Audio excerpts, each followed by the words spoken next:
한국은 38개 OECD 국가 중 노인 빈곤율이 가장 높다. 65세 이상 인구의 46%가 상대적 빈곤 상태에 있다. 이는 비정상적으로 높은 수치이며 거의 재앙에 가까운 수준이다. 그 다음은 에스토니아와 라트비아이고 그 뒤를 리투아니아와 멕시코가 잇는다. 동아시아 국가인 일본은 20% 수준이며 OECD 평균은 약 12%이다. 한국은 세계에서 가장 부유하고 가장 발전한 국가 중 하나다. 한국의 기술력은 매우 뛰어나며 여러 문화는 매우 다채롭다. 또한 한국의 역사는 유교 전통이 깊어 노인을 공경하는 문화가 매우 강하다. 그렇다면 어떻게 이런 일이 벌어진 것일까? 우리는 한국의 노인 빈곤 문제를 살펴볼 것이다. 1996년 한국의 전체 빈곤율은 8.8%였지만 2024년에는 16.7%로 올랐다. 노년층 빈곤율의 경우 1996년 28.7%, 2020년 40.8%에서 2024년 46%로 증가했다. 노인 빈곤의 원인은 여러 가지 이유가 있다. 요약하자면 여러 사회 안전망의 복합적 실패가 원인이다. 한국에서는 많은 노인들이 여전히 일을 해야 한다.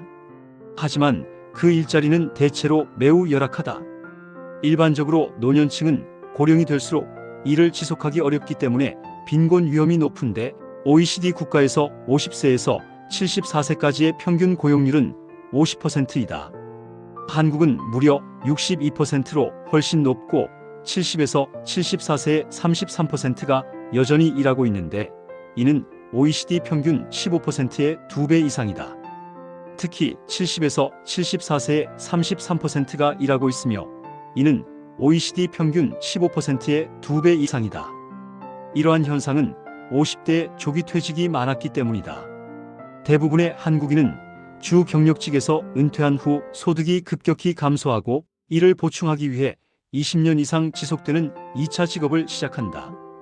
물론 노년층의 노동 자체가 나쁜 것은 아니다. 많은 사람들은 은퇴 후에 공허함과 우울감을 피하기 위해 일하기도 한다. 그런데 한국의 노인들은 일하고 싶어서가 아니라 생계를 위해 일하는 경우가 대부분이다. 2024년 연구에서 노인의 60%는 일하는 이유를 생활비 마련이라고 답했다. 건강 유지나 할 일 없이 지내지 않기 위해서라고 답한 사람은 10% 미만이었다. 노인들이 접근할 수 있는 일자리는 대부분 저임금 저숙련 노동이다. 작년 기준 대학 학위를 가진 노인은 30%가 안 되며 이들 대부분은 단순 노동이나 서비스직을 맡는다. 대표적인 직업은 노점상, 방역 업무, 경비원, 청소 등이다. 장시간 일하지만 대부분 비정규직으로 55세에서 64세의 33.9%는 한 직장에서 1년을 넘기지 못한다. 예전에는 노부모가 장성한 자녀, 특히 장남 부부와 함께 사는 것이 일반적이었다. 1990년대엔 65세 이상 노인의 67%가 자녀와 동거했으며 이것은 일종의 가족연금 역할을 했다. 한국의 부모 세대는 자녀의 교육과 결혼에 대부분의 저축을 사용했고 노년에는 자녀가 부모를 부양하리라는 전통적 기대가 있었다. 그러나 최근 젊은 세대는 경제적으로 매우 어려워졌으며 그들의 가치관도 변화했다. 따라서 부모와 자녀의 동거율은 2024년에 32%로 감소했고 반대로 자녀와 따로 사는 노인은 17%에서 60%로 증가했다. 2024년 통계에서 노인의 42%는 자녀를 지원하느라 빈곤해졌다고 응답했다. 물론 자녀가 무책임하다는 뜻은 아니다. 노인의 70%는 여전히 자녀로부터 어느 정도 금전적 도움을 받는다. 그러나 이러한 도움은 월 평균 35만 원 정도의 수준으로 노인 소득의 25%에도 미치지 못한다. 노년층의 세 번째 소득원은 연금이다. 그러나 한국의 연금은 역사적 제도적 이유로 충분히 기능하지 못했다. 한국의 연금 체계는 일본을 본떠서 만들었다. 기업이 퇴직연금을 제공하고 정부의 공적연금은 보조적 역할을 하는 구조였다. 그러나 1997년 외환위기 후 많은 기업이 파산하면서 사적연금 지급이 불가능해졌다. 정부는 이를 보완하려고 국민연금 제도를 개선했으나 재정 압박 때문에 연금 소득 대체율을 1988년 70%에서 2007년 40%로 대폭 낮춰야 했다. 또한 경력 단절이 많은 여성은 구조적으로 연금 수급이 불리해졌다. 한국은 공적연금을 도입한 지 오래되지 않아 아직 제도가 충분히 성숙하지 않았다.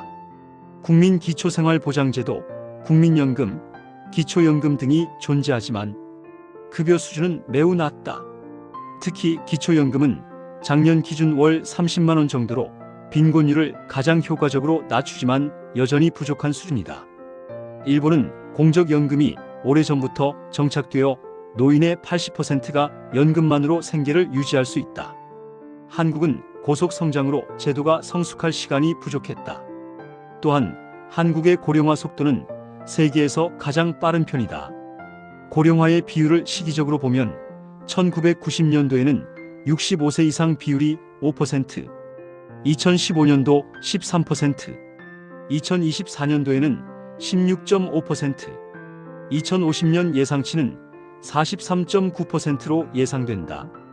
출생률은 2002년 이후 1.3을 넘은 적이 없으며 최근 수치는 더 낮아지고 있다. 젊은 층은 저임금과 불안정한 직업 때문에 결혼과 출산을 미루거나 포기한다. 이로 인해 세대 간 부양 부담은 더 커지고 노동인구는 줄어 연금 재정을 지탱하기 어려워지고 사교육비 상승으로 출산은 더 줄어드는 악순환이 계속된다. 한편 노인들은 선택지가 없어 70대에도 청년 노동을 대체하는 일을 해야 한다. 이들은 20대가 하는 일에 투입되고 그에 맞게 대우도 받지 못한다. 이는 매우 서글픈 일이다. 단기 중기적으로는 노인 빈곤층의 노동을 막을 방법이 없다. 따라서 목표는 노인에게 맞는 양질의 일자리 개선과 직업훈련 확대가 되어야 한다. 장기적으로는 사회복지망 강화가 필수다.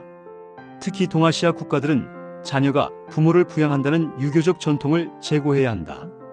출산율이 이렇게 낮은 미래에 자녀 세대에게 노부모 부양을 전가하는 구조는 지속 가능하지 않은 것이다. 한국뿐 아니라 중국, 대만, 홍콩, 베트남, 태국, 필리핀 등 동아시아 국가 전반이 조만간 같은 문제에 직면할 것이다. 대만에서는 거리 청소, 쓰레기 분리, 음식 조리 등을 노인들이 여전히 담당하고 있다고 한다. 그들이 만든 나라의 혜택을 제대로 받지 못하고 계속 노동하는 모습은 마음 아픈 일이다. 그러나 문제는 매우 복잡하며 간단한 해결책은 지속 불가능하다. 대한민국에서 나이 든다는 것 여러분은 어떻게 생각하십니까?